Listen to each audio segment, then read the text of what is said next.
இந்திய அணிக்கும் பாகிஸ்தான் அணிக்கும் இடையிலான உலகக்கிண்ண கிரிக்கெட் போட்டியின் போது இந்திய அணி வீரர் ஹர்ஷ்தீப் சிங் பந்து வீச வந்த போது பாகிஸ்தானிய முன்னாள் வீரர் கம்ரான் அக்மால் கூறியதாக தெரிவிக்கப்படும் விமர்சனம் குறித்து சர்ச்சைகள் ஏற்பட்டிருக்கின்றன.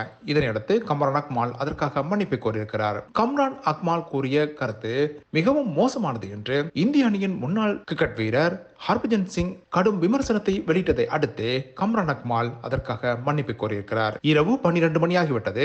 தற்போது சிங்குக்கு பந்து வீச்சை கொடுத்தால் நிச்சயமாக பாகிஸ்தானி வீரர்கள் அதை அடித்து விடுவார்கள் என்று கம்ரான் அக்மால் தமது தொலைக்காட்சி வர்ணனையின் போது தெரிவித்திருக்கிறார். இதுவே சர்ச்சையை ஏற்படுத்தியிருந்தது. இந்த 12 மணி என்ற விடயத்தில் பின்னால் இருக்கின்ற கதையும் தற்போது வெளியாகிருக்கிறது. முகலாய மன்னர் இந்திய பெண்களை கடத்தி வைத்திருந்ததாகவும் இதற்கு எதிராக சீக்கியர்கள் தனி படைப்பிரிவை அமைத்து இரவு 12 மணிக்கு பின்னர் அந்த பெண்களை மீட்கும் பணியில் ஈடுபட்டிருந்ததாகவும் ஏற்கனவே கதைகள் இருக்கின்றன. இதனை வைத்துக் கொண்டு கம்ரான் அக்மால் சீக்கியர்களுக்கு எதிராக இந்த கருத்தை தெரிவித்திருந்தார்.